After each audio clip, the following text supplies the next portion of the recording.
Donc, alors je vais en profiter pour aussi faire un peu la promotion en préambule donc, de ce livre donc, intitulé Conscience sous influence, publicité et genèse de la société de consommation, dont l'auteur est Stuart Ewen, qui est historien de la publicité et qui vit et travaille à New York. Qui a donc publié ce livre en version originale, aux États-Unis, en 1974, et qui a été traduit pour la première fois en France en 1981. Et en fait, il n'y avait qu'une seule édition depuis 1981, qui était d'ailleurs épuisée, on ne pouvait plus la commander, on pouvait encore la trouver à la Bibliothèque nationale, c'est là où je l'ai trouvée et que je l'ai lue. Donc dans son édition française de 1981. Ensuite, quand j'ai eu accès à des éditeurs, je leur ai proposé de rééditer ce livre qui m'avait marqué quand je l'ai lu au début des années 2000. Ce livre m'a marqué, pourquoi ? Parce que il apporte les preuves que l'avènement de la société de consommation a été parfaitement concerté, pensé, et quasiment comme un complot. Donc là, aujourd'hui, on n'a pas le droit d'évoquer les complots. Tout de suite, on se fait taxer de complotiste ou de conspirationniste. Bon, à proprement parler, ce n'est pas véritablement un complot, c'est une concertation. C'est-à-dire que, au début, à l'issue de la Première Guerre mondiale, il y a eu une convergence d'intérêts entre le grand capital industriel qui en fait était quasiment trop efficace, qui a eu affaire à une crise de surproduction et qui s'est posé la question de comment écouler des produits finalement surnuméraires.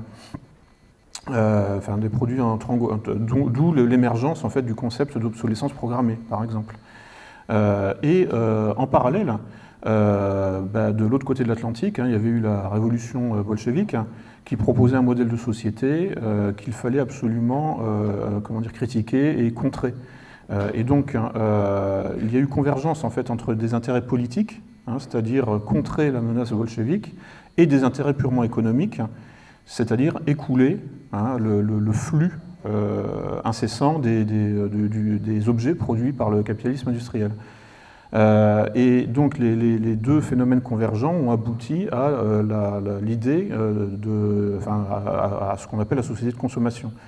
C'est-à-dire, en fait, concernant le versant politique, c'est comment créer du lien social sur la base d'un idéal consumériste.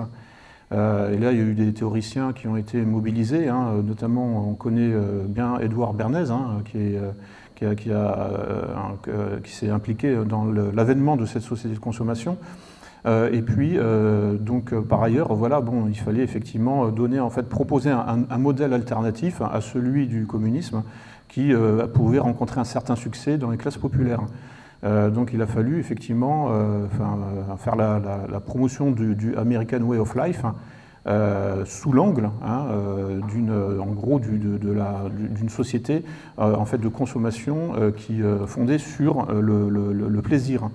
Donc on voit apparaître pour la première fois dans l'histoire de l'humanité en quelque sorte une régulation, un surmoi en fait, une régulation de l'esprit, une régulation psychologique fondée sur la consommation et le plaisir. C'est une révolution. C'est-à-dire que depuis toujours, les sociétés humaines fonctionnent sur la maîtrise des émotions, la maîtrise des instincts, la maîtrise des pulsions. En fait, le contrôle social en règle générale, depuis la préhistoire, en fait, repose sur ce qu'on appelle, ce que la psychologie appelle un surmoi, c'est-à-dire en fait une autorité à intérioriser et qui doit permettre de maîtriser donc les pulsions, les instincts, les émotions, donc de rationaliser le comportement. À partir donc des années 1920 aux États-Unis apparaît un nouveau modèle de société où en fait le surmoi, c'est-à-dire le tuteur comportemental, est orienté vers la consommation et le plaisir. Donc on passe en fait d'un surmoi autoritaire, mais qui est parfaitement normal, il n'y a aucune connotation négative quand je parle de surmoi autoritaire, un surmoi fondé sur une autorité morale, éthique à intérioriser.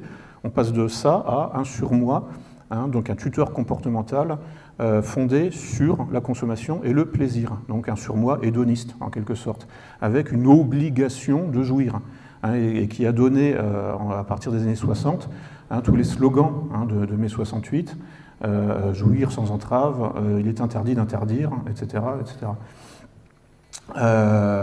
Et c'est-à-dire que ce qui apparaît aux États-Unis, hein, dans les années 20, hein, c'est-à-dire la société de consommation et du spectacle, avec le marketing, hein, qui doit permettre finalement, c'est-à-dire l'avènement de la publicité en fait, hein, c'est-à-dire qui doit permettre d'adapter le consommateur au marché et pas l'inverse, c'est-à-dire qu'il doit permettre en fait de pousser les gens à consommer plus qu'ils n'en ont besoin, parce que c'est ça le principe de la publicité. Et donc, en fait, les lointains descendants, en quelque sorte, 2 ou 3 générations plus tard, de cette société de consommation et du spectacle et du marketing envahissant, apparue dans les années 20 aux États-Unis, bah, ce sont les 68 arts. Hein. C'est toute la révolution sexuelle, la révolution des mœurs des années 60, qui en réalité, donc, en fait, n'est pas un phénomène de gauche fondamentalement, puisque c'est né dans les agences de marketing de New York dans les années 20. Donc en fait, au cœur même du capitalisme, qui n'est pas censé être quelque chose de gauche, et qui s'est structuré d'ailleurs en opposition au communisme, qui apparaissait à peu près dans les mêmes années en Russie. Et qui commençait aussi en fait à rencontrer du succès, comment dire, en Allemagne avec les spartakistes, etc. Et puis un peu partout, en France aussi d'ailleurs, avec l'émergence de l'international socialiste. Donc là, en fait, le pouvoir politique américain a commencé effectivement à réfléchir sérieusement, hein, à proposer un modèle de société qui permettrait d'être un peu plus séduisant que auprès des classes populaires, hein, que ce que le bolchevisme ou le communisme ou le socialisme avait à proposer. Hein, d'où cette concertation, cette planification de la société, de l'émergence, de l'apparition de la société de consommation, qui n'est pas arrivée toute seule. Et toutes les preuves, hein, de cette concertation sont réunies dans ce livre. Voilà, tout ce que je dis là est parfaitement sourcé et a été archivé et ensuite synthétisé, reproduit dans les sources du livre de Stuart Owen, dont j'ai eu donc le plaisir de faire la préface à la 2e édition française, hein, après celle de 1182. C'est ce qui est, évidemment, on a contacté l'auteur, hein, qui était enchanté évidemment de voir que son travail rencontrait un nouvel écho dans le champ francophone. Donc il nous a donné évidemment les droits d'auteur, etc. Enfin bon, bref, il a participé. Lui-même a fait une nouvelle préface aussi. Donc il y a 2 préfaces, il y a la mienne et puis la sienne. Voilà. Alors, on voit apparaître, hein, effectivement au XXe siècle donc cette nouvelle forme de contrôle social par le plaisir, ce qui est en fait comment dire, du jamais vu, hein, dans l'histoire de l'humanité. Et alors, j'avais suivi les cours de Bernard Stiegler, qui est un penseur de la technoscience, qui est décédé récemment, et qui nous avait dit, oui, mais en fait, après la société du spectacle et après la société de consommation, il y a encore un nouveau surmoi qui va arriver, c'est en fait le surmoi automatisé, hein, qui est en train de se mettre en place. Donc là, en fait, on peut reconstituer en fait une histoire en fait des tuteurs comportementaux, c'est-à-dire en fait une histoire des éthiques, hein, une histoire des morales, une histoire finalement du pouvoir, en fait, hein, c'est-à-dire le pouvoir, je dirais traditionnel, hein, le pouvoir dans des sociétés humaines depuis toujours, hein, fondé sur une autorité morale à intérioriser, qui ensuite a été déconstruite par l'avènement du capitalisme de consommation au XXe siècle, et qui aujourd'hui même est en train d'être dépassée. Hein. On est en train de sortir de la société de consommation fondamentalement. C'est-à-dire que j'en avais un peu parlé à une époque avec des gens qui étaient enfin bon, j'ai un parcours en fait à l'extrême gauche, mais bon, avec toujours un peu de scepticisme en fait, quel que soit le milieu politique dans lequel j'évolue. Bon, j'ai un pied dedans, un pied dehors, mais à une époque, je fréquentais les milieux de la décroissance, et en fait, les gens, enfin les individus, enfin, les organisations, les associations qui étaient dans la décroissance pensaient finalement échapper au système, hein, pensaient être des rebelles au système. Je leur disais, mais vous savez, la décroissance, elle va être obligatoire dans quelques années. Je leur disais ça il y a 10 ans. Bon, là, maintenant, ça y est, on nous parle de pénurie alimentaire, ou puis en fait, de régression, finalement, du mode de vie. Hein, et donc, en fait, on va sortir progressivement, effectivement, très probablement, justement de la consommation, de la société de consommation. Pas parce qu'on l'aura décidé politiquement, par un sursaut, je sais pas quoi, éthique, non, tout simplement parce qu'en fait, il n'y aura plus rien à consommer, quoi. Et donc, avec une paupérisation générale des modes de vie, une sorte de tiers-mondisation généralisée, qui est visible à l'œil nu, en fait, à échelle humaine. Je veux dire, mon mode de vie, en fait, est plus pauvre, en fait, que celui de mes parents, qui ont connu les 30 Glorieuses, et on a bien vu aussi au moment du passage à l'euro, en 2002, avec l'équivalent de 20 €, c'est-à-dire à peu près 120 francs, on remplissait un caddie. Bon, avec 20 €, on remplit un panier, avec la même somme, fondamentalement. La baguette de pain est passée de 1 franc à 1 €. Le problème, c'est qu'un euro, c'est 6 francs, en réalité. On s'est fait arnaquer. Moi, le 2 janvier, parce que le 1er janvier 2002, les magasins étaient fermés pour la plupart, j'ai commencé à refaire des courses après le passage de l'euro le 2 janvier 2002. Je suis rentré dans le Franprix de mon quartier, et là, j'ai compris que je m'étais fait baiser.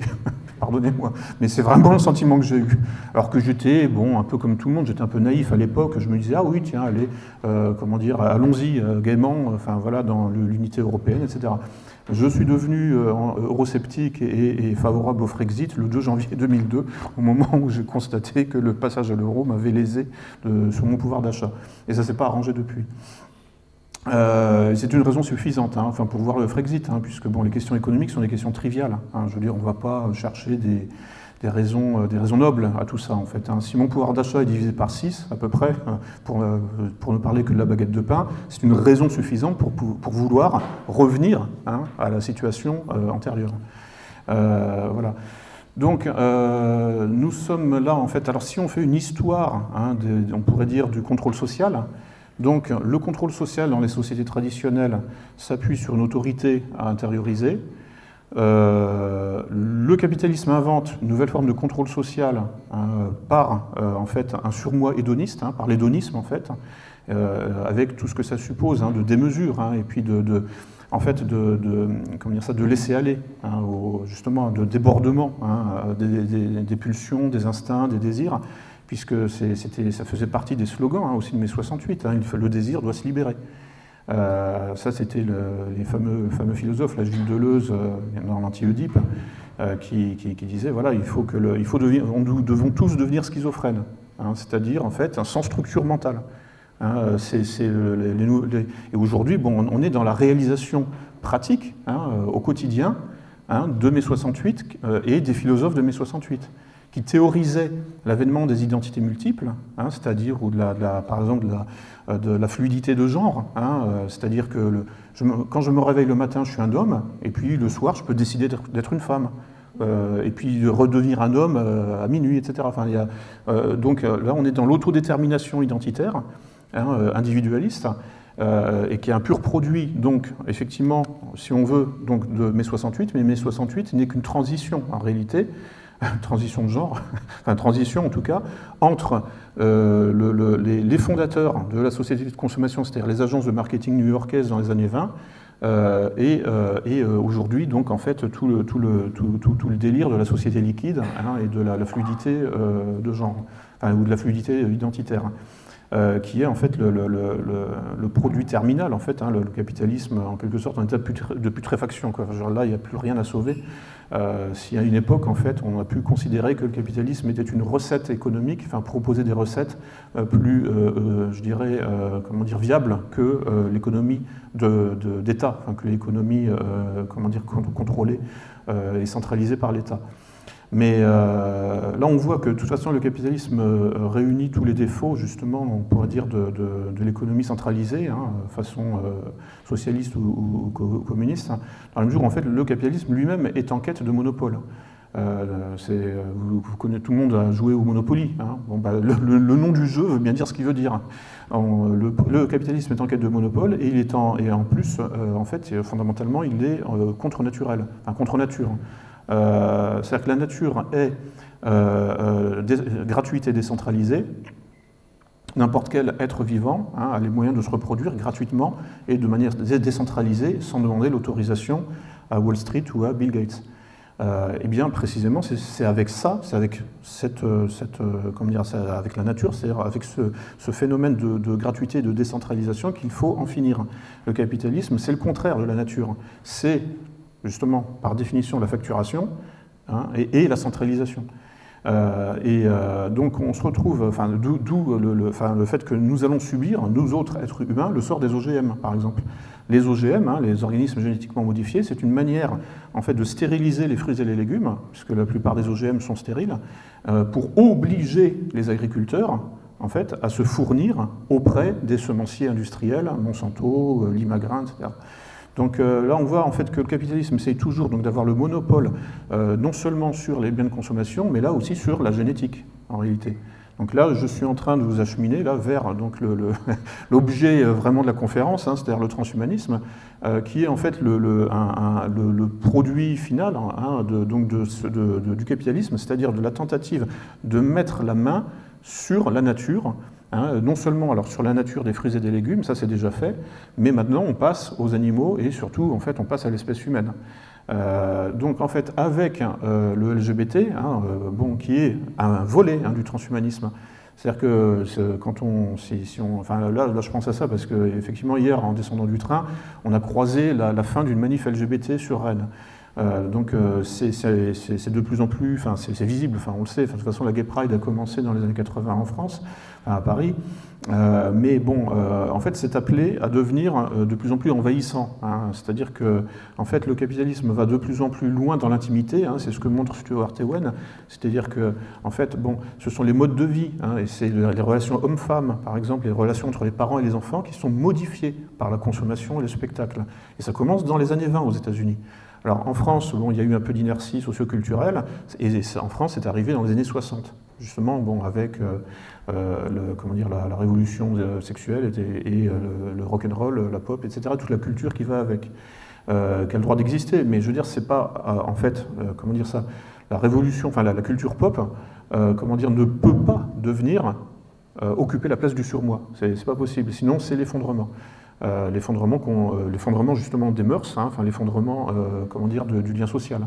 Dans la mesure où la culture pop propose justement en fait un lien social fondé sur le plaisir. Aucune société n'a jamais fonctionné comme ça. C'est pas possible. Mais là, de toute façon, même ce débat quelque part aujourd'hui est quasiment anachronique puisqu'on est en train de passer à une nouvelle forme d'autorité, celle des machines. C'est-à-dire que notre existence va bientôt être définie, si ça continue dans ce sens-là, par en fait des programmes informatiques. Donc là, on est en train de, c'est ce que disait Bernard Stiegler quand je suivais ses cours, donc après le surmoi autoritaire, au sens positif du terme, on est passé par le surmoi hédoniste, et lui, anticipait il y a déjà, quand je suivais ses cours, il y a 10-15 ans, anticipait le passage justement au transhumanisme, c'est-à-dire en fait un surmoi machinique. C'est-à-dire que le tuteur comportemental, notre tuteur comportemental ne sera plus une loi divine ou républicaine intériorisée, ce ne sera pas non plus les règles du marché, ça c'est le surmoi hédoniste, non, ça va devenir simplement des programmes informatiques qui vont décider de la pluie et du beau temps, à d'autres places. C'est ça qui est en train de se mettre en place. Et un exemple concret de ça, c'est le crédit social, tel qu'il est développé en Chine. Mais c'est prévu pour nous, de toute façon, le pass vaccinal, c'est ça, de toute façon. Puisqu'il y aura de plus en plus d'informations qui seront intégrées dans le pass vaccinal et que ça décidera à notre place, si on a le droit, en fait, de rentrer chez nous. Ça peut aller jusque-là. Donc, on voit en fait se mettre en place un nouveau tuteur comportemental, donc une nouvelle forme de lien social, qui doit être entièrement médiatisée par la programmation informatique. En fait, on est en train d'entrer dans une dictature informatique. Et donc, en fait, il y a un exemple concret que je mentionnais tout à l'heure, là, c'est le crédit social. Il y a apparemment, moi je ne suis pas sur place, je n'ai jamais mis les pieds en Chine, Bon, il faut aussi apparemment relativiser hein, le poids hein, de cette gestion informatique hein, de la vie. Il paraît que c'est uniquement dans les grandes villes et que bon, ça a été développé essentiellement pour faciliter l'exode rural des gens qui souhaitaient monter en ville justement. C'était une sorte de permis à points qui permettait en fait aux ruraux, enfin aux gens qui souhaitaient s'installer à Shanghai ou à Pékin de mieux s'insérer socialement. J'en sais rien, en fait, bon, là, il y a des informations contradictoires. Bon, toujours est-il que le concept, hein, le principe, hein, en fait, hein, que de réguler mon existence, en fait, hein, sur mon parcours dans la vie, sur la base de ce que des machines vont décider, hein, bon, même s'il y a des humains derrière les machines, je trouve ça de toute façon extrêmement, comment dire, risqué, hein, c'est le moins qu'on puisse dire, si ce n'est évidemment moralement douteux, mais surtout risqué, hein, parce que bon, quand c'est la panne, vous imaginez ce que ça peut provoquer comme catastrophe. Moi, à titre personnel, je trouve que l'informatique fonctionne de moins en moins bien, en fait. Hein. Je veux dire, c'est de plus en plus pénible à utiliser. Les interfaces de Windows, là, tout ça, c'est-à-dire les interfaces graphiques, sont de moins en moins intuitives. Donc, en fait, moi, ce que je vois, c'est en fait une sorte d'effondrement à tous les niveaux, en Occident en tout cas, y compris au niveau, je dirais, de la dictature informatique. C'est-à-dire que ce qui nous pend au nez, en fait, c'est pas simplement d'être soumis à une dictature informatique, c'est d'être soumis à une dictature informatique qui ne marche pas. Vous voyez le cauchemar, en fait, hein, dans lequel on est en train d'entrer. Parce que comme cette dictature informatique est pilotée par, en fait, une idiocratie, c'est-à-dire des gens incompétents, le risque, c'est tout simplement en fait, que même en fait, les dictateurs ne se donnent pas les moyens d'une dictature qui marche. Ce qui est cohérent avec le transhumanisme, puisque le transhumanisme vise à en finir avec la sélection naturelle. Hein, c'est-à-dire que, enfin, je suis arrivé sur ces conclusions et puis ensuite j'ai découvert qu'effectivement il y avait d'autres gens qui en parlaient, c'est notamment Yuval Harari qui dit bien, hein, de toute façon nous allons inventer des formes de vie non biologiques. Des formes de vie non biologiques, qui donc auront été conçues hein, par intelligent design, c'est-à-dire par conception intelligente, enfin par conception humaine, et nous allons mettre fin à la sélection naturelle. La sélection naturelle qui se fait inconsciemment, et qui sélectionne toujours ce qui marche, puisque par définition, ce qui ne marche pas ne se reproduit pas, enfin, est donc écarté hein, de l'existence. Donc là, en fait, nous sommes en train d'entrer dans un monde façonné par une sélection, on pourrait dire technoscientifique, donc une sélection culturelle, mais qui ne sélectionnera pas forcément ce qui marche. Pour une raison très simple, c'est qu'en réalité, elle est fondée sur le règne de l'argent, hein, donc le capitalisme, hein, enfin le suffixe pardon, en isme définit en fait, signifie ce qui dirige. Royalisme, c'est le roi qui dirige, etc., etc. Libéralisme, c'est la liberté, etc. Donc capitalisme, c'est le capital qui dirige, donc c'est l'argent. Donc c'est en fait tous les métiers qu'on appelle du secteur tertiaire, hein, qui finalement deviennent envahissants, dont l'informatique. Et donc en fait, dans la mesure où le capitalisme repose sur justement l'abolition de la nature, donc l'abolition de la sélection naturelle, nous sommes en train d'entrer dans un monde qui, structurellement, sera fondé sur ce qui ne marche pas. Donc, notre avenir, c'est quoi? C'est pas seulement Matrix.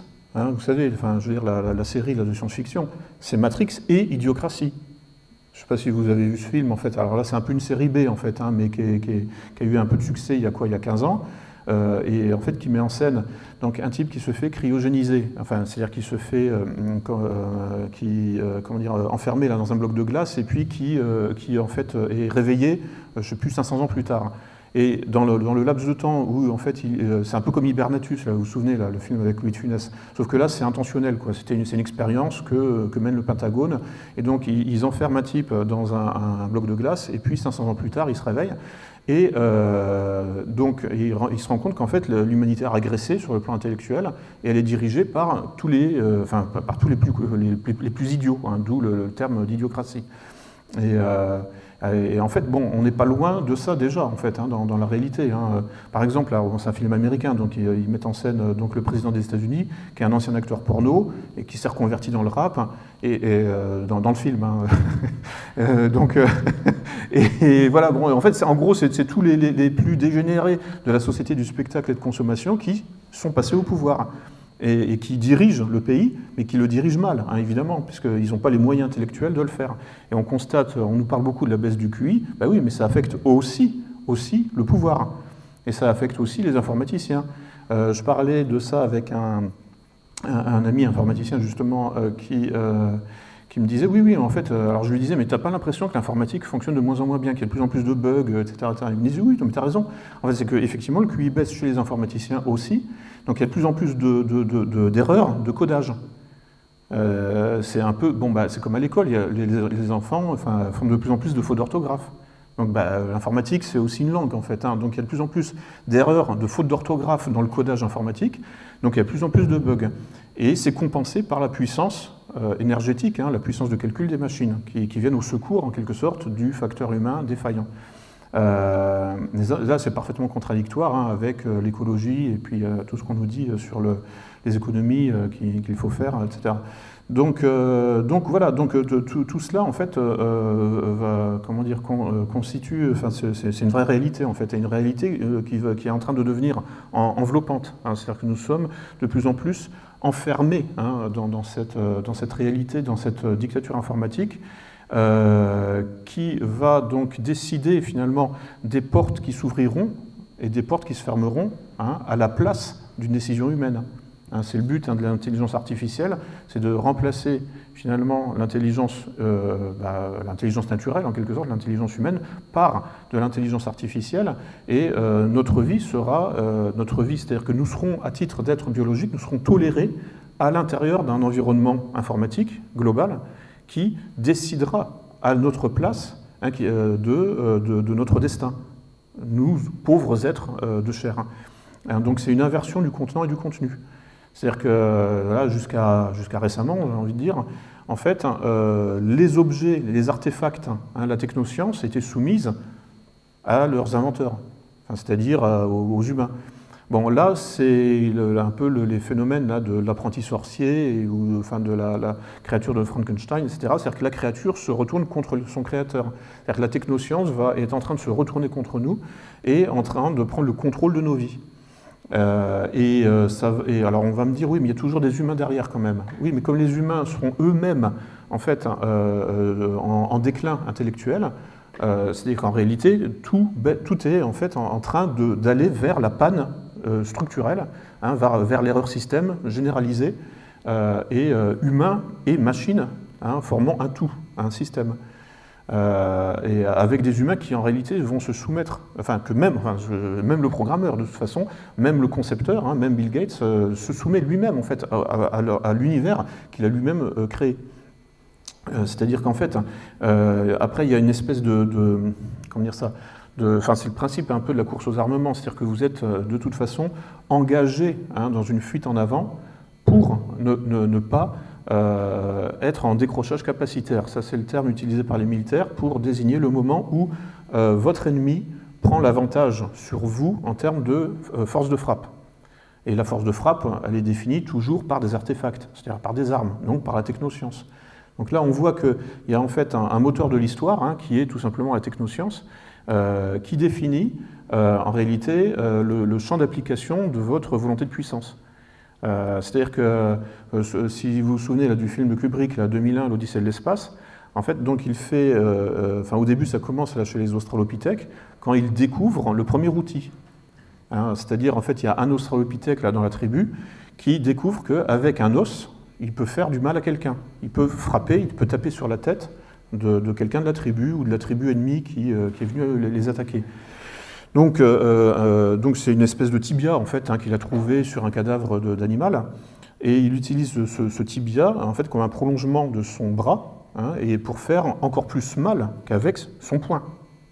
Donc la prothèse, l'outil, devient un prolongement du corps et permet d'optimiser la puissance physique à l'état naturel, puisqu'on est prolongé par un outil. Et en fait, la pensée de Kubrick et de Isaac Asimov, je crois qu'il est l'auteur du scénario, en fait, c'est de montrer qu'effectivement, bon, le moteur de l'histoire, là, c'est la course aux armements, c'est-à-dire en fait comment, depuis des milliers d'années, en fait, les peuples, en fait, hein, se sont jaugés hein, à l'aune finalement de leur force de frappe et donc de leur capacité, de leur créativité en termes d'armement. Sachant que si vous êtes plus fort que le peuple de l'autre côté de la rivière, bah, vous pouvez l'envahir, tout simplement. C'est ce qui se passe, très souvent. Et ça continue aujourd'hui. Hein. On parlait de la course aux armements en période de guerre froide. Hein, bon, mais en fait, c'est comme ça depuis des milliers d'années. Enfin, c'est comme ça depuis toujours. C'est un principe de base. C'est un principe. Enfin, c'est au moins un des moteurs de l'histoire. Et donc cette course aux armements peut être modélisée en termes de théorie des jeux. Alors en fait, quand on dit la théorie des jeux au singulier, en fait c'est trompeur. En fait, il y a des théories des jeux. Globalement, c'est quoi? C'est la modélisation des rapports de force. Alors, comme disait Héraclite, hein, le combat est le père de toute chose, hein, le polémos universel. Donc la théorie des jeux modélise hein, donc les rapports de force de toute nature. Hein. Ça peut être par exemple les jeux de société, c'est un rapport de force, jouer aux échecs, mais ça peut être aussi la course aux armements avec des vecteurs nucléaires, etc. Et donc la théorie des jeux permet donc de comprendre, en tout cas quand on analyse un petit peu, quand on étudie un peu ça, qu'en fait ça n'a jamais de fin. Hein. C'est-à-dire que personne ne veut renoncer hein, à sa volonté de puissance. Donc en fait les rapports de force interindividuels ou entre les peuples, entre les nations, entre les empires, en fait, sont une fuite en avant. Une fuite en avant qui donc en fait nous oriente vers l'optimisation de notre propre puissance qui se fait via des outils, hein, des armes toujours plus puissantes qui nous protègent contre les invasions, mais qui peuvent aussi donc nous permettre d'envahir le voisin. Et personne ne veut renoncer à ça. Donc c'est pour ça que c'est en fait, la théorie des jeux montre qu'en fait là à ce niveau-là montre que ce moteur de l'histoire est décentralisé. Enfin c'est pas un complot, c'est au moins deux complots parce que si on résume par exemple le monde en fait à deux empires par exemple, hein, dans un monde, si on fait une modélisation mathématique, on va par exemple imaginer un monde constitué de deux empires. Bon, eh bien en fait ce sont les deux empires chacun à leur tour, qui peuvent prendre l'avantage sur l'autre, hein, c'est-à-dire donc qui peuvent imposer un décrochage capacitaire à l'ennemi.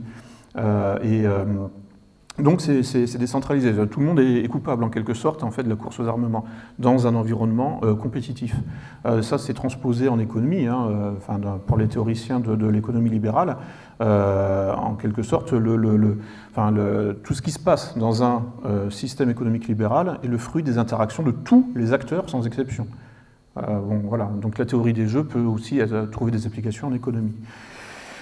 Tout ça, donc voilà, fait que finalement tous les puissants en tout cas sont responsables de la situation, hein, et y compris en fait leur rapport de force en fait, inévitablement, sont responsables. C'est le rapport de force qui est responsable de la fuite en avant et donc du risque de décrochage capacitaire et donc de la quête de la fuite en avant dans la recherche technoscientifique qui nous engage vers le transhumanisme. Parce que, en fait, le point de départ du transhumanisme, c'est quoi? C'est le soldat augmenté, fondamentalement, puisque c'est le complexe militaro-industriel qui en fait, invente toujours, qui est à l'avant-garde de la recherche, hein, toutes les unités de recherche et développement, et ensuite, ce qui a été inventé dans le complexe militaro-industriel est ensuite transposé pour la société civile 10 ans, 20 ans après. Donc en fait, toutes les recherches qui ont été faites sur le soldat augmenté à partir des années 50, en fait, trouvent une traduction aujourd'hui hein, dans la société civile. Le soldat augmenté, c'est quoi? C'est le soldat, c'est le soldat en fait augmenté par la technologie pour justement mettre sur pied en fait un soldat surpuissant, en fait, une sorte de prédateur universel et capable en fait de tuer tous ses ennemis au moyen de modifications génétiques ou au moyen d'artefacts technologiques, c'est-à-dire au moyen d'une armure avec des lunettes de réalité augmentée qui permettent, de voir dans le noir ou de voir à travers les murs, et tous ces moyens en fait, d'augmenter les capacités du corps humain. Donc tout ça, en fait, Ça correspond en fait à des recherches, hein. Enfin, vous tapez soldat augmenté sur Google, vous allez voir, il y a tout un tas de trucs. Et c'est le point de départ en fait, hein, du transhumanisme. Hein. C'est pas en fait le point de départ, c'est les rapports de force matériels, hein, et accessoirement, bon, après on peut habiller, hein, ces rapports de force matériels d'une mythologie, hein, pour donner un peu de sens, hein, enfin, en quelque sorte, hein, donner un supplément d'âme, hein, en fait, à ce qui relève du rapport de force matériel pur et dur. Et donc, et tout ça, bon, bah, voilà, forme en fait une espèce de lame de fond, hein, qui nous engage à notre corps défendant et à notre esprit défendant. La question est de savoir comment faire pour brider, hein, tout ça, parce que le problème c'est que renoncer à la technoscience, hein, renoncer en fait à donc, ce que le Forum de Davos appelle la grande réinitialisation, renoncer au transhumanisme, c'est renoncer aux soldats augmentés, c'est accepter que nos ennemis géopolitiques en fait prennent l'avantage sur nous, parce que nous aurons décroché au niveau capacitaire. Hein, là, par exemple, il y a un exemple concret, en fait, hein, c'est les missiles hypersoniques russes. J'entendais le physicien, là, Jean-Pierre Petit, qui disait, bon voilà, en gros, les recherches que je faisais il y a 30 ou 40 ans, les Russes les ont prises au sérieux. Et ils ont appliqué. Et maintenant, ils ont 30 ans d'avance, hein, sur les Occidentaux. Et il disait ça c'est un entretien sur Radio Courtoisie, il disait que justement, il y a des militaires français qui sont venus le voir, et pour justement essayer maintenant de le récupérer, quoi, parce qu'ils se rendent compte qu'ils ont 30 ou 40 ans de retard sur le plan technologique sur la recherche et le développement russe. Et donc il a reçu le militaire chez lui, enfin le militaire, ou je sais pas, enfin bref, en tout cas quelqu'un qui était mandaté pour faire le lien entre Jean-Pierre Petit et le complexe militaro-industriel français. Il l'a écouté pendant 4 heures, et à la fin il lui a dit « C'est trop tard, vous avez 30 ans de retard sur les Russes. Vous ne le rattraperez jamais ce retard. » Parce que le décrochage capacitaire, évidemment, tout simplement, comment dire, c'est cumulatif. Hein, ce que je veux dire, c'est que si les Français rattrapaient leur retard sur les Russes, enfin si l'OTAN, pour dire les choses, je dirais plus clairement, si l'OTAN, si les Américains rattrapaient leur retard au bout de 30 ans de recherche sur la magnéto-hydrodynamique, et ben de toute façon les Russes auraient encore avancé 30 ans de plus, quoi, et donc ce serait encore plus loin. Voilà, donc c'est une fois que le décrochage capacitaire est accompli, en fait, si chacun joue le jeu justement de la course aux armements, c'est impossible à rattraper, enfin à moins d'une catastrophe. Parce qu'il y a, hein, dans l'histoire, il y a des régressions technologiques, hein, mais bon, ça c'est à la fin des empires, par exemple, à la fin de l'Empire romain, bon, il y a une vaste régression technologique qui a duré pendant plusieurs siècles en Europe, mais puis qui ensuite, voilà, ça s'est refait. Enfin, je veux dire, c'est le Moyen Âge, quoi, en fait. Mais entre, je dirais, la fin de l'Empire romain et le haut Moyen Âge, il y a effectivement en fait un décrochage capacitaire de l'Occident face, je sais pas, à la Chine ou à d'autres régions du monde. Donc c'est possible de compenser, mais ça s'étale sur des durées de plusieurs générations. Là, en l'occurrence, les Américains et l'OTAN, pour eux, ça urge, en fait. Enfin, là, ils se sont vraiment dépassés par les événements. On voit bien qu'en Ukraine, ils sont paralysés, ils arrivent à rien faire, pour une raison très simple, c'est que l'OTAN est plus préoccupée d'assurer le bien-être des LGBT sur leur lieu de travail que de faire la guerre sérieusement. Donc voilà, c'est tout. Enfin, je veux dire, alors, je ne veux pas dire que les Russes rentrent comme dans du beurre en Ukraine, parce que bon, malgré tout, il y a évidemment comment dire, un peu de résistance sur place. Mais globalement, ce qu'on voit, en fait, moi je pensais honnêtement qu'il y aurait un petit peu plus de réaction. Bon, même si je ne suis pas du tout favorable à l'OTAN, qui effectivement est aussi des vecteurs de l'idéologie mondialiste, donc autant se débarrasser de ça le plus vite possible. Donc j'aurais tendance à être un peu plus favorable à l'armée russe qu'aux Ukrainiens là dans cette situation, enfin en règle générale. Parce que bon, je suis plus favorable tout simplement aux réalistes et aux pragmatiques en géopolitique. Et ça, c'est l'école russe. Hein, voilà, réalisme, pragmatisme. Et c'est pour ça que là, ils sont en train de gagner en Ukraine, tout simplement. Et en face de ça, on a des idéologues. Hein, justement, on a le régime de Bruxelles, hein, donc cette alliance de l'Union européenne et de l'OTAN, puisque les deux sièges sont à Bruxelles. On a, enfin voilà, bon, donc des gens qui sont enfin des puissances, enfin des ONG, des organisations internationales, non élues d'ailleurs, et qui en fait sont beaucoup trop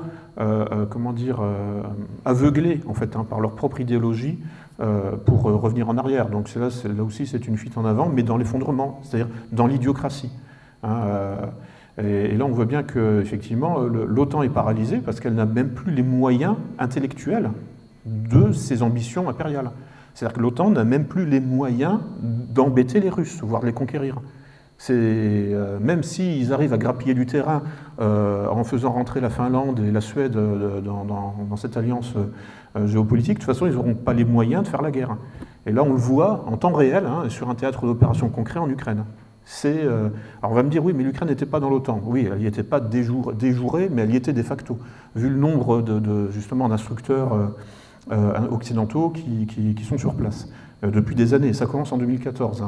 Là, j'ai un livre qui ressort aussi, encore un peu de promotion, intitulé « Ukraine, la guerre hybride de l'OTAN », que j'ai commencé à écrire en 2014 en collectant des sources à la suite du putsch qui a eu lieu donc, en Ukraine en 2014 et qui a permis donc, justement au régime de Bruxelles de placer tous ces hommes, de purger tout ce qui restait de l'administration soviétique pour placer en fait, des cadres euro-atlantistes, mondialistes, pro-israéliens, sionistes, etc. Pour en fait, en quelque sorte, je dirais, aligner l'Ukraine. De fait, c'est ce qui s'est passé, même si légalement, juridiquement, l'Ukraine n'était pas ni dans l'Union européenne ni dans l'OTAN, mais elle était en quelque sorte de fait. Avec l'arrivée de la Gay Pride, par exemple, bon ça c'est quand même un marqueur, voilà. Et puis bon, l'omnipotence des réseaux Soros, donc de Open Society, de la société ouverte. Et alors justement, bon voilà, donc là, mais tout ça en fait, effectivement, nous conduit vers donc la grande réinitialisation, c'est-à-dire le Great Reset en anglais, c'est-à-dire une table rase en fait sur l'espèce humaine, parce que finalement c'est rien d'autre que ça. Si on veut résumer en fait l'esprit de la grande réinitialisation que le patron du Forum de Davos, Klaus Schwab, a décrété en 2020. Bon, en fait, le terme circule depuis 2009 exactement. En anglais, The Great Reset, il y a un article de je ne sais plus quelle organisation, je crois, le FMI, quelque chose comme ça. Ensuite, bon, on se souvient de Christine Lagarde, qui avait parlé de ça aussi à Davos en janvier 2014, si je me souviens bien. Et là, bon, ça a été vraiment popularisé par donc le fondateur, le cofondateur du Forum de Davos, Klaus Schwab, qui donc a publié un livre juste après le confinement de mars-avril 2020, pour dire voilà, là on a en fait une fenêtre de tir pour imposer à la faveur de cette pandémie, dont il dit lui-même dans son ouvrage que finalement elle est tout à fait commune. Il y a eu des pandémies dans l'histoire de l'humanité beaucoup plus graves que celle-là, et alors je vous invite, en fait, il est possible de télécharger le texte en français, en PDF, je vous invite à le lire, c'est court, ça fait 200 pages, et puis bon, ça peut se lire en diagonale, c'est pas de la littérature, mais il dit lui-même, il reconnaît effectivement, bon, il y a eu des pandémies infiniment plus graves dans l'histoire de l'humanité, mais bon, là, vu comment ça a été effectivement exploité médiatiquement, et vu le niveau de panique que ça a créé, eh bien, en fait, nous avons une possibilité, nous avons en fait une fenêtre de possibilité pour imposer en fait notre grande réinitialisation, en fait, c'est-à-dire finalement le transhumanisme, puisqu'en 2016, Klaus Schwab se faisait explicitement l'avocat du transhumanisme dans un livre intitulé La 4e révolution industrielle, où il parlait de la fusion du biologique et du numérique. Donc en fait, en réalité, il n'y aura pas de fusion. Il y aura en réalité soumission du biologique au numérique, en fait. Concrètement, c'est ça que ça va donner. Et soumission du biologique, qui marche toujours, la sélection naturelle sélectionne toujours ce qui marche. Donc soumission du biologique qui marche toujours à une dictature numérique qui, elle, va être de plus en plus défaillante. Et ça, Klaus Schwab ne va pas jusque-là, évidemment, parce que c'est un utopiste. Donc il pense que les solutions qu'il propose vont marcher, évidemment. Parce que j'ai envie de dire, bon, si vraiment il y avait une garantie que cette table rase sur le biologique en quelque sorte, bon, et c'est le sens de l'histoire. Voilà, c'est le sens de l'histoire, et en fait, ça permettra effectivement d'aller vers le meilleur. Mais en fait, c'est exactement le contraire qui est en train de se passer. On le voit. De toute façon, depuis 2020, les pathologies mentales s'accumulent. Il y a une explosion de 200% des suicides chez les jeunes. Il y a tout ce qui est transition de genre aussi chez les jeunes, en fait, fait partie du Great Reset. Lisez le livre de Klaus Schwab, il dit bien, de toute façon, le LGBT marche avec nous, etc. Évidemment, c'est logique, le LGBT consiste fondamentalement à stériliser l'espèce humaine en faisant la promotion d'un type de sexualité stérile. C'est pas par hasard. Donc en fait, bon, on voit que effectivement la réinitialisation, c'est-à-dire le fait de traiter l'humanité comme une machine qu'on va redémarrer, c'est le concept de la table rase depuis toujours, qui est en fait le concept qui est au cœur de la pensée utopiste. C'est-à-dire le monde marche mal, on va le remplacer par une nouvelle version, un monde 2.0 qui lui va bien marcher, enfin. Et là, vous êtes au cœur de la pensée progressiste, qui dit toujours, la pensée progressiste, finalement, son slogan, c'est « c'était pire avant, et ce sera toujours mieux après ». Donc c'est une espèce de saut dans l'inconnu, et on nous promet que ça ira mieux après. Après, quoi? La table rase. Après, la réinitialisation. Quand vous réinitialisez votre ordinateur, vous appuyez sur un bouton, et puis voilà, vous remettez les compteurs à zéro, quoi. Voilà. Bon, et en fait, si on regarde concrètement comment émergent les formes de vie biologiques, on voit en fait qu'elles sont intrinsèquement conservatrices, puisqu'en fait, ce sont les formes passées qui sont sélectionnées parce qu'elles marchent toujours. Donc là, on a la garantie que le passé a fait ses preuves. Donc en fait, bon, en quelque sorte, bon, je sais à qui je m'adresse, donc là, vous allez me dire, vous allez pousser des cris que je suis évolutionniste, mais en fait, peu importe. En réalité, de toute façon, même l'évolutionnisme, fondamentalement, est conservateur. L'évolutionnisme, à la limite, il n'y a pas besoin d'être évolutionniste pour pour constater que la sélection naturelle existe, de toute façon. Enfin, je veux dire, même des créationnistes peuvent admettre que les formes de vie sont sélectionnées parce qu'elles marchent, de fait. Enfin, sinon, si elles ne marchaient pas, elles disparaîtraient. Mais au-delà de ça, au-delà de ce débat, évolutionnisme versus créationnisme, de toute façon, l'évolutionnisme, fondamentalement, regarde vers le passé, puisque les formes antérieures ont été sélectionnées parce qu'elles marchaient. Et donc, ce sont des modèles à suivre. C'est en ce sens que si on veut dériver une éthique de l'évolutionnisme, c'est une éthique conservatrice. C'est peut-être un peu contre-intuitif pour des gens qui sont créationnistes, mais c'est concrètement, enfin, moi, je ne suis pas créationniste, je ne suis pas évolutionniste forcément, mais bon, la sélection naturelle est un fait. Je veux dire, si nous sommes là, c'est parce qu'on est en état de marche, c'est parce qu'on est fonctionnel. Voilà.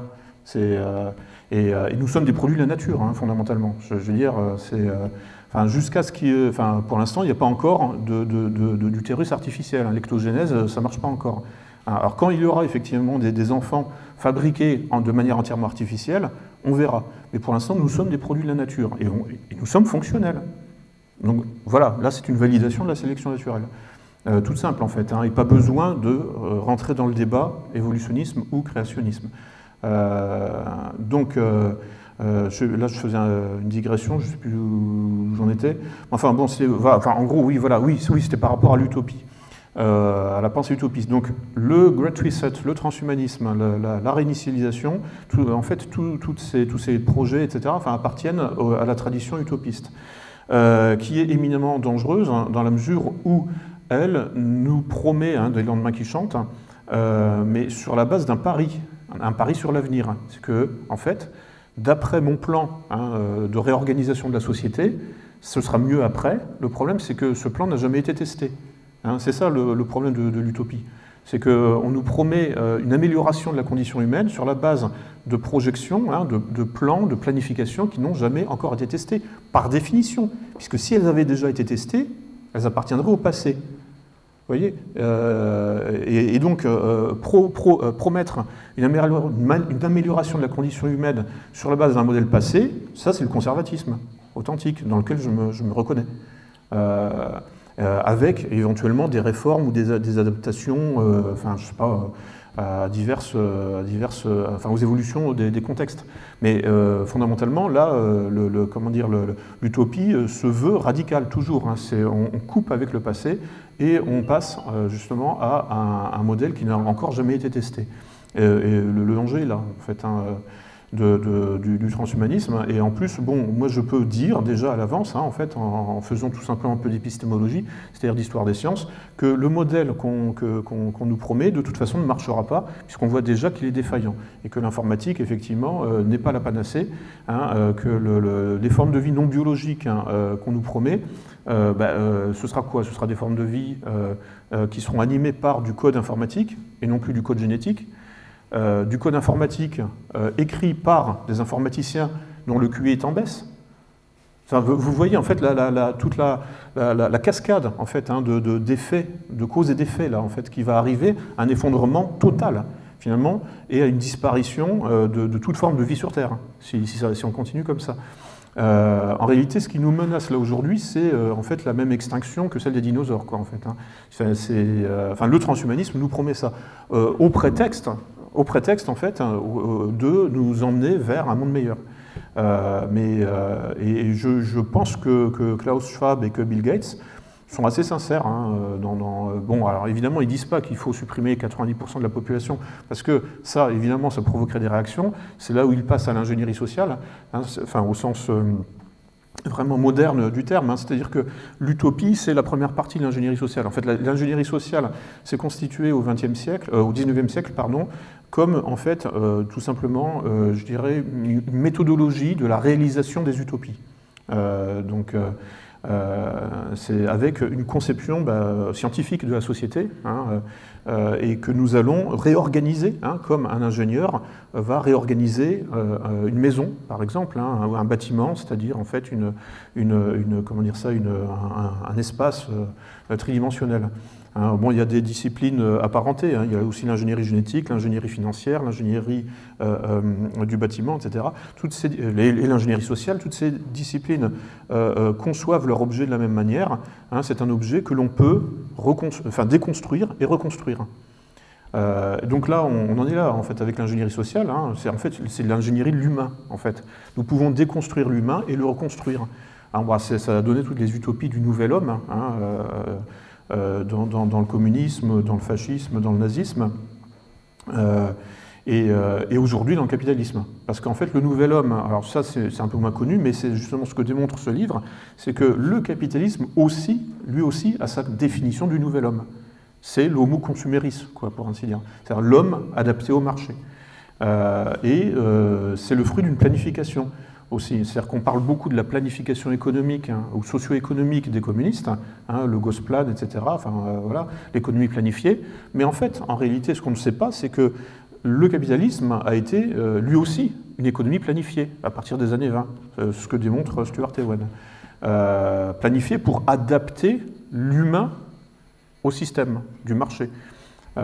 Mais en fait, c'est toujours ça, les utopies. Hein. C'est-à-dire qu'on n'essaye pas d'adapter le système à l'humain, on essaie d'adapter l'humain au système. Enfin, il y a un plan préétabli qui n'est pas forcément viable déjà et qui n'est pas forcément respirable pour l'espèce humaine. Là, on le sent physiquement, hein, depuis mars 2020, hein, depuis le lancement de la dictature sanitaire. Pardonnez-moi l'expression, mais ça pue la mort. C'est d'une morbidité, mais j'ai jamais vu ça, je ne pensais pas voir ça dans ma vie. J'étais, quelque part, je me disais, bon voilà, effectivement, le capitalisme, le néolibéralisme, tout ça est morbide, mais bon, là, on atteint des sommets, en fait, hein, et ça se traduit très concrètement avec une explosion des pathologies mentales. On ne voit pas comment on va en sortir.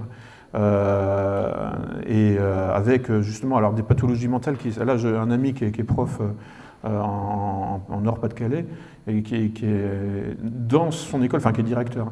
Il me disait voilà, il y a une gamine,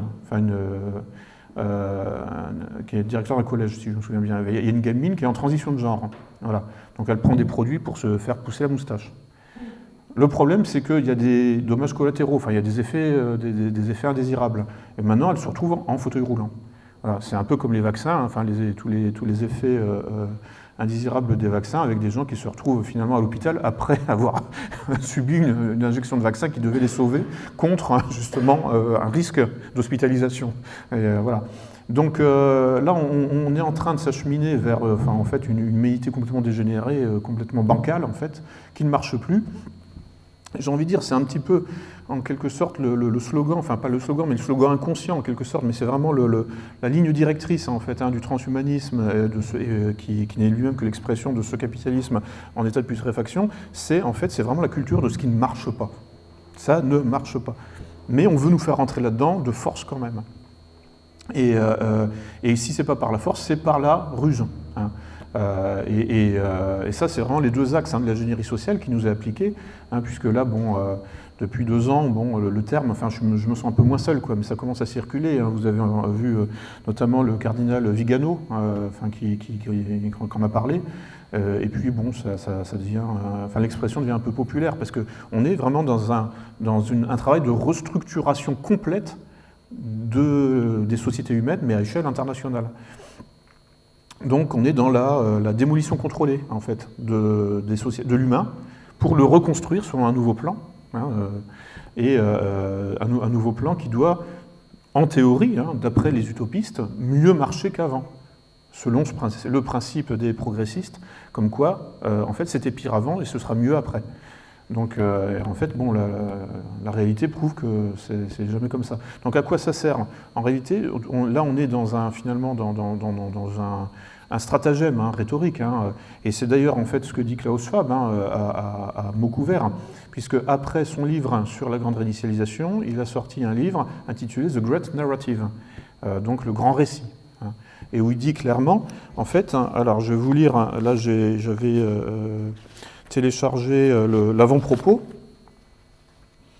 Donc il y a une sous-partie intitulée « Le pouvoir des récits ».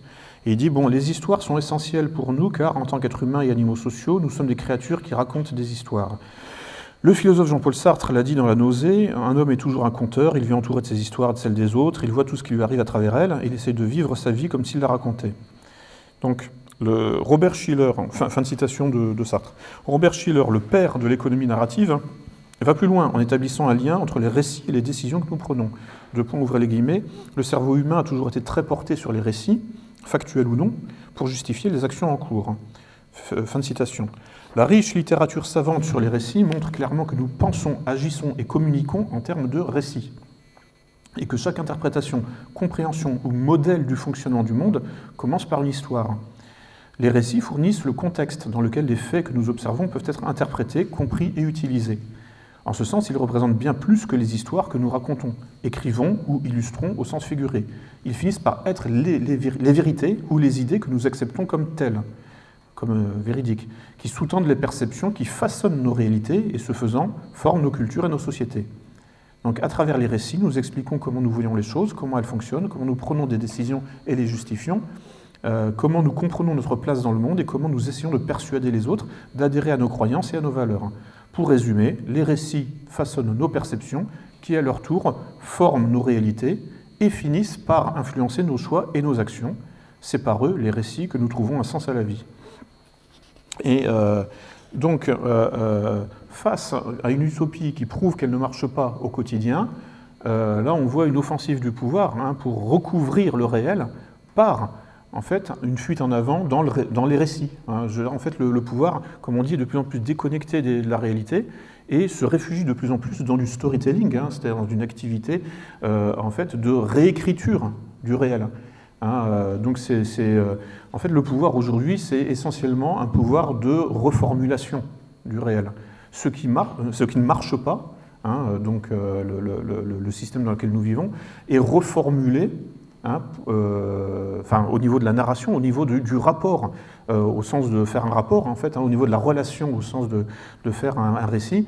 Donc la manière de raconter ce qui se passe en Occident, en France, depuis 2 ans, en fait, est reformulée pour être présentée de manière positive.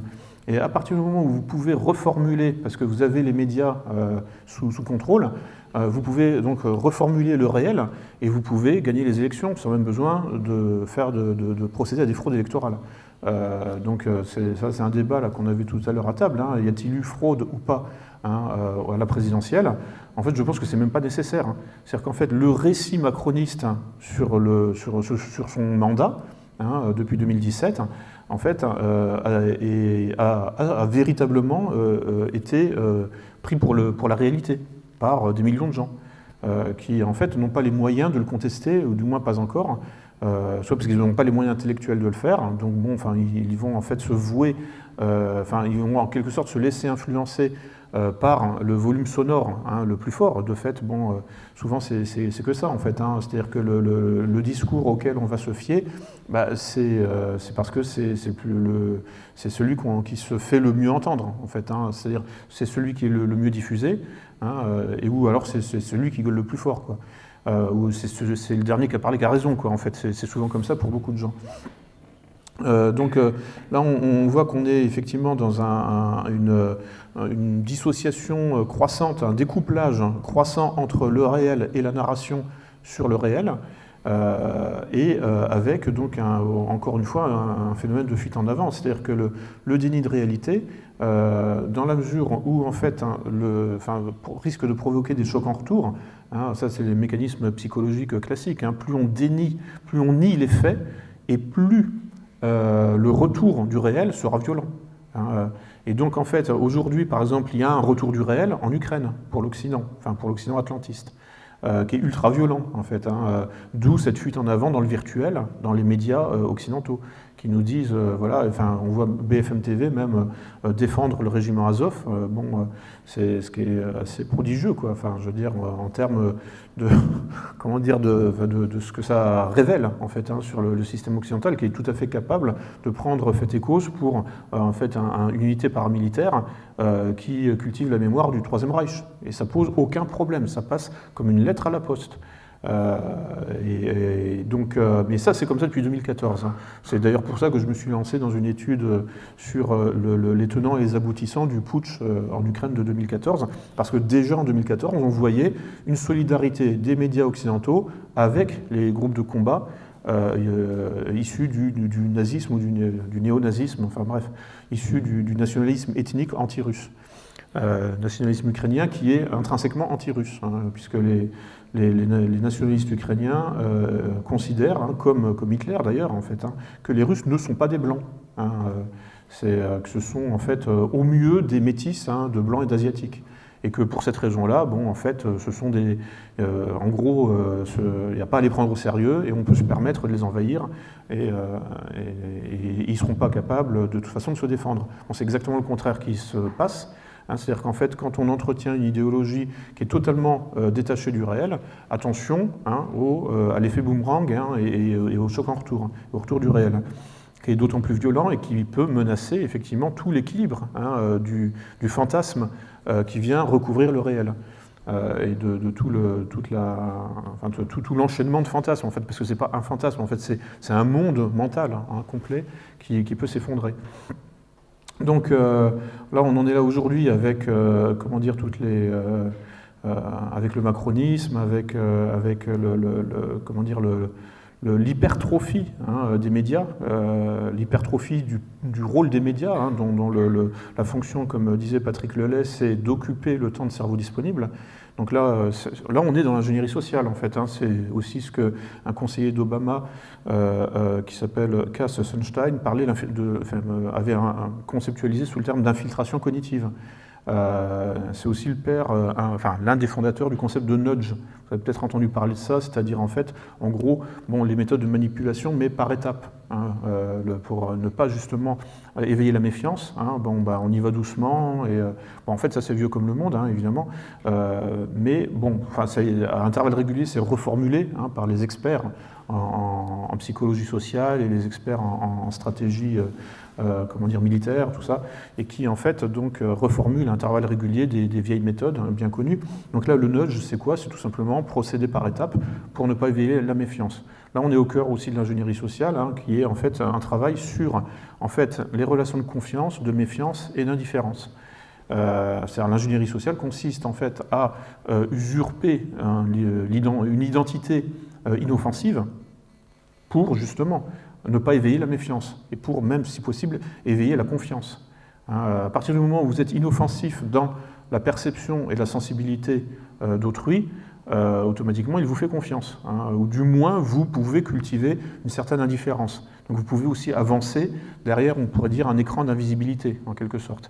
Parce que bon, finalement, parfois il vaut mieux être invisible plutôt que être perçu, y compris dans la confiance.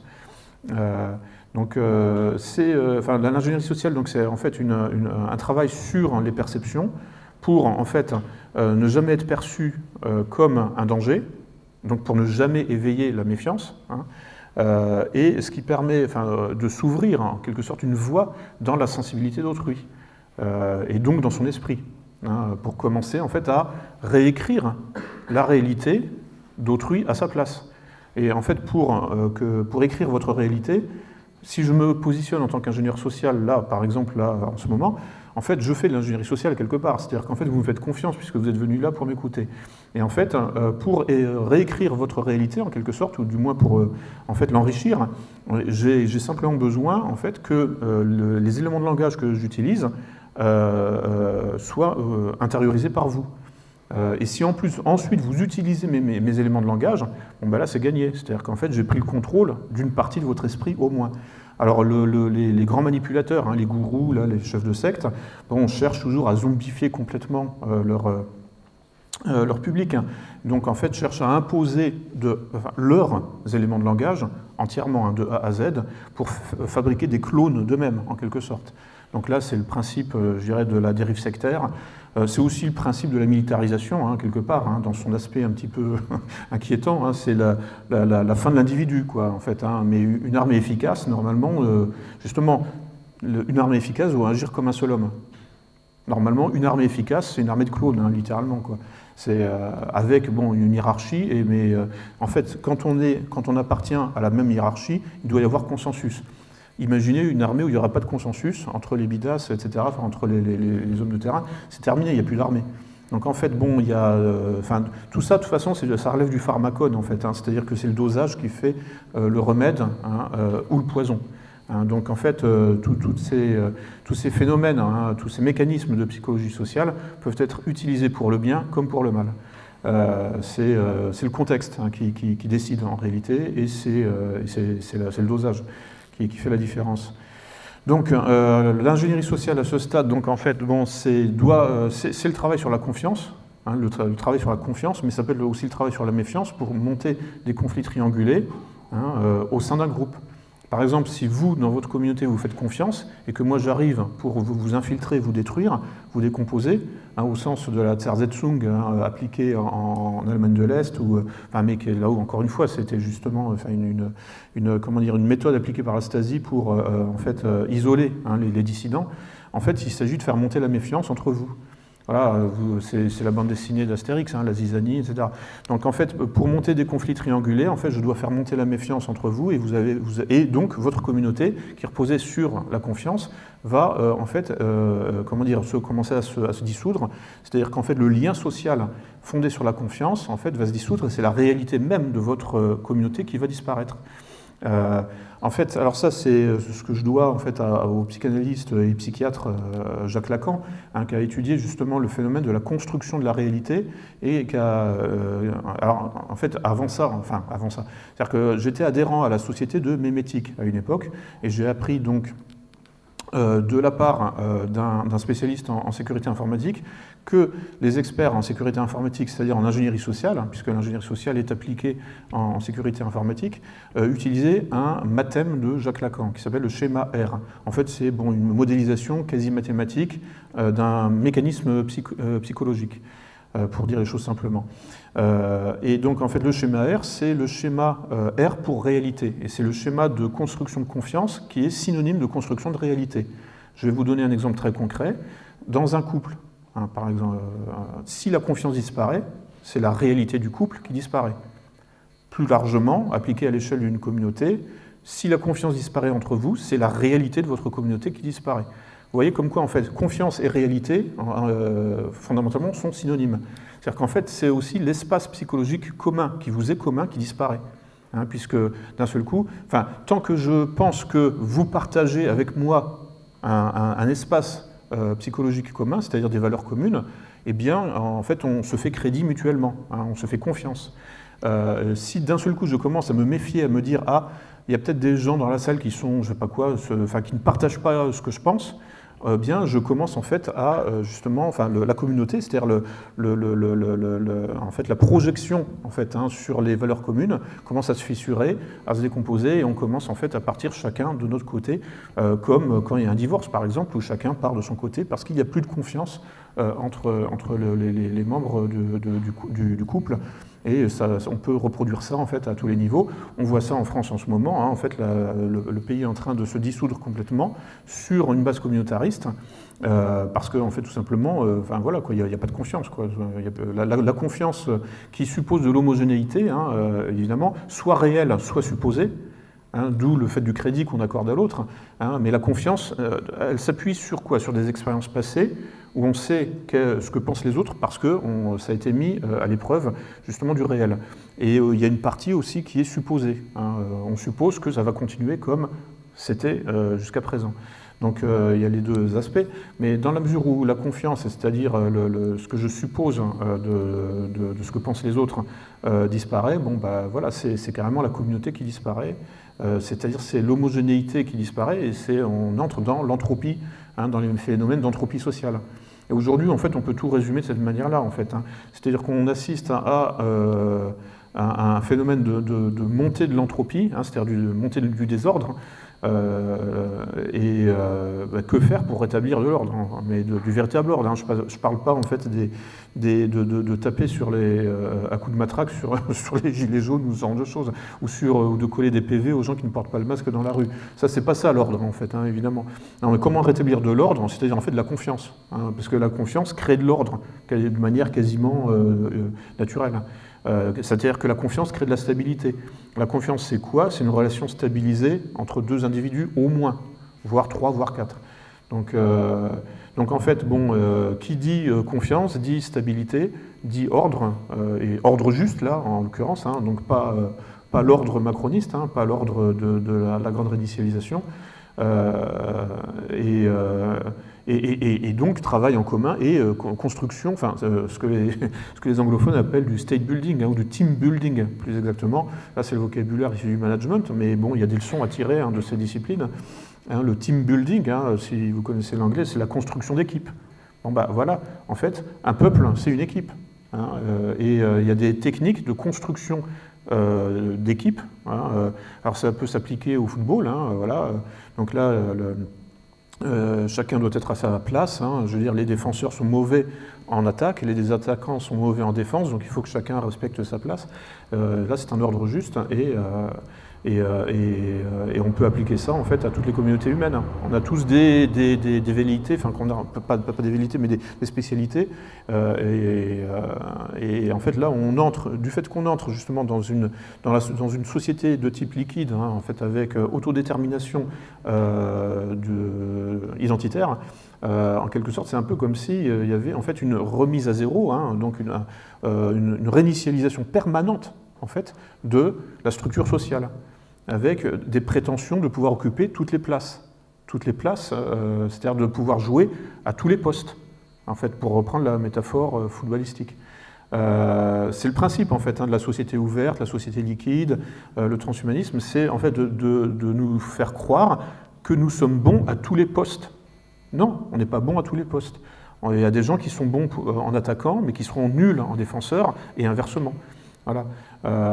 Donc cette espèce de plurivalence en fait est une fiction, est une utopie qui ne marche pas et qui induit en fait plus de souffrance qu'autre chose. Donc je ne sais pas, je vais peut-être, il est quelle heure? Oui, je vais peut-être m'arrêter là, et donc si vous avez des questions, là j'ai essayé de brosser un peu, un peu le tableau de la situation. avec des concepts, en fait, parce que bon, parfois, effectivement, on ressent intuitivement, en fait, les choses, mais bon, c'est toujours bon de pouvoir mettre des concepts, c'est-à-dire des mots sur les choses, des mots sur les intuitions, et de voir comment ça s'articule de manière cohérente sur le plan philosophique. Voilà, donc si je n'ai pas été clair, n'hésitez pas à me poser des questions.